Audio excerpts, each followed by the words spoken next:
You think I'm looking very nice young for my age, and I thank you very much for the compliment. You think that although I speak with the grandiloquence of antiquity, I do not look 70 or 80 or 90, and definitely not the 120 years that my grandchildren say I am. And that, I would say, is a knob of a problem right there. I run away from home to stay alive. It is what I do. I have an inflexible rule, you see. Once my last child dies, I run away. Unfortunately, the world is not the same as it used to be, and I have failed to keep up with the wise cleverness of its present age. So I have run away twice in vain, and now they have brought me here to you. For my sake, they say. They have taken away my wisdom liberty with their slip of court paper, and you are here to make it permanent, aren't you? To look into my head and to tell them that they can lock me up for good and take away my control of myself and my wealth and keep me here till the end of my natural years. But to give me back my liberty, you, doctor, have that awesome privilege. So let me start like this. Please don't tell me to start at the beginning, because you really don't know what that means, do you? Let me start from a beginning that your mind will grasp. And do leave these forms alone for now. My history truths are too long for your tick boxes. I know that I confuse you by the speed and the viscosity of my words, but bear with me. I am allergic to walls. And in my country estate in Waterside, you will find no walls around my house. You will find hedges of blackberries that fruit in September and juice quite well. But the walls of your hospital, they rally to the skies. And the walls of your rooms are white and soft, and the door does not open from the inside. And this brings out the desperate truths from my guts, where they have lain so long and grown so lush that they are twisted and twisted and twisted. So take away these psychiatric forms of yours. My truths is water to their paper. It seeps right through. I will start from a beginning, and I will talk to you about me until your time is up. My time is never up. Your short-memoried records will show that I walked into Waterside Health Center in 1968, dazed and confused. I was in my 50s, the doctors thought, or maybe 60s, no more. I did not remember who I was and where I was coming from, why I was carrying a small fortune in gems in my hip pockets. The doctor's notes say I was shell-shocked. The consensus rumor of the clans was that I was a black marketer who had made a fortune in the Civil War, who had lost his memory when his truck or something was blown up by a mortar or landmine or something. I was treated and discharged, and having nowhere else to go, I stayed in Waterside. The war ended. I married Maria. She was 31 at the time, and she taught geography at Waterside High. She was incredible, that Maria. We had 42 good years, 3 children too. I do not seek attention, but sometimes attention, she seeks you out. I built a small petrol station, but it was the first, and the town village grew, you know. And before I knew what was developing, I was intolerably rich. It was a big mistake, that. The laughing years passed, and the crying years, they came. Maria died of emphysema.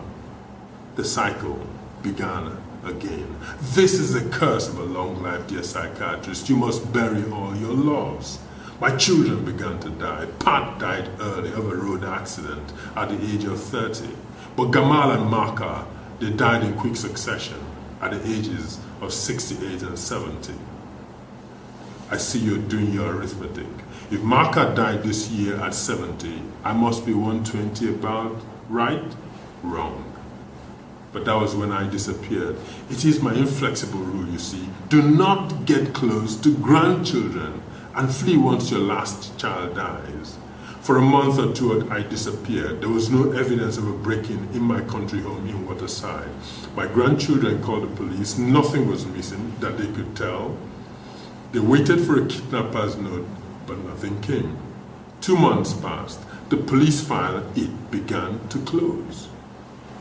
Then my story moves to Gwash, a few hundred kilometers from Waterside, where Sisu works. Sisu, she's a nurse whose brother works in a petrol station, and she had seen on her brother's wall an almanac with the national officers of a petrol station owners association.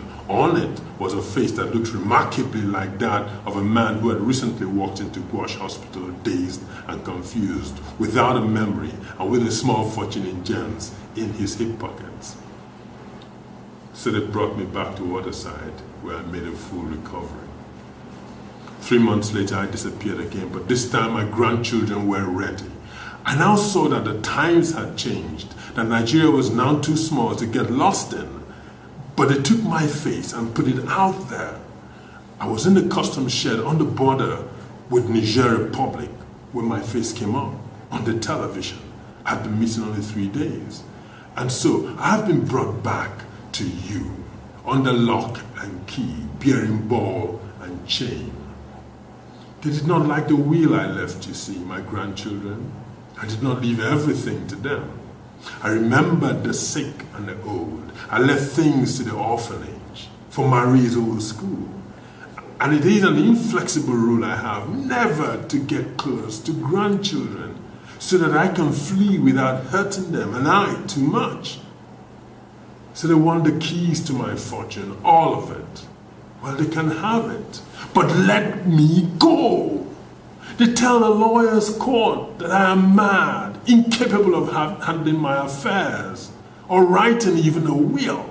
And they have evidence of senility, a long track record of running away, of an amnesiac.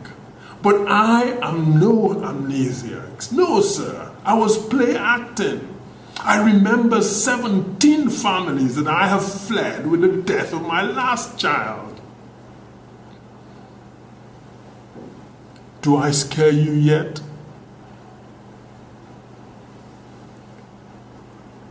How old am I really? I really do not know.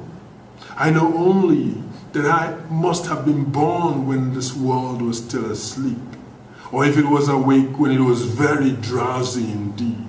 I do not recall my first family, or even my first families. Who were my blood parents? My true siblings? I do not know.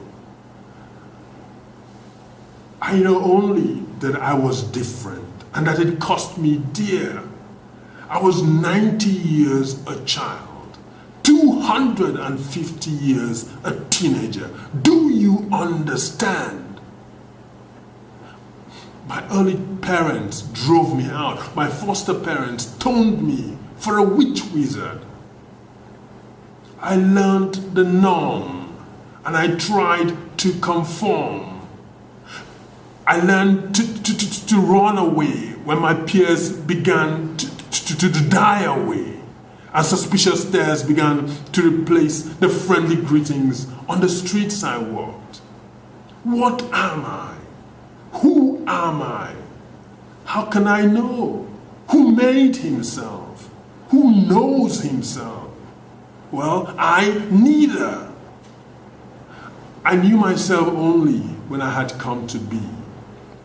How or when or why that was, I have no clue. I only know that in the places where bodies were made was a mistake made. And I, being imperishable, was placed in a world of perishable beings. Is that my fault?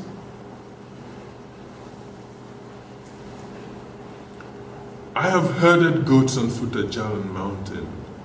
I have hunted bulls in the Rift Valley. I have led camel caravans across the Sahara. The tales I can tell. On the Zambezi, a crocodile took my leg. This very one, below the knee. I tell no lie. Canoemen beat the beast away with paddles, and it went with the price of a foot that had walked a few hundred years. I was hauled to the riverbank, half dead, with barely enough blood to pulse an artery. I was bound up at the knee taken home to die, and in the night, I felt my strength return and a new leg growing. I hit the stump of a nascent leg beneath a blanket, yes. This was 600-700 years ago, I tell no lie. And look at it now. The perfect replica of a deceased crocodile's feast. But if they had seen it grow, my family then, they would surely have, with their own hands, stoned me dead. So that same night, I fled. On my own 2 feet, I fled. And I have been running since. On the Limpopo, a dread virus slew my clan. In 7 days, 600 souls lay dead. The children dying first of thirst, for there was no one strong enough to fetch and feed. I fetched and fed, and fetched and fed, and wept.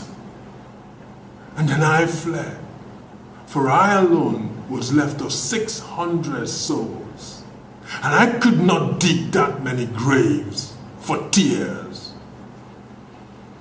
And I've been running since. In every generation, my youth betrays my difference, my relative youth. And as the eyes of jealous mortals constrict in hatred, so must my legs elongate in flight. In the 7th, 19th centuries, I have seen the eyes of my own children flash in hate as they outraged me, as a sickened unto death, for they got no genes of longevity from me. I was like a photograph from their youth that stayed the same as they aged and died and hated me. And I've been running since. Am I not tired of running and leaving after so many lives? Yes. But like a river, life renews itself. My feet flee the arrows of death instinctually. And in new localities I put down roots. And the miracle of life, the blessing and the curse, it begins again. Is that my fault? So what will it be, fed doctor? Will you sentence me to the microscopes and the labs of your hungry science? Will you stamp me mad and board me up forever in your padded rooms? Or will you set me free? What will it be, doctor?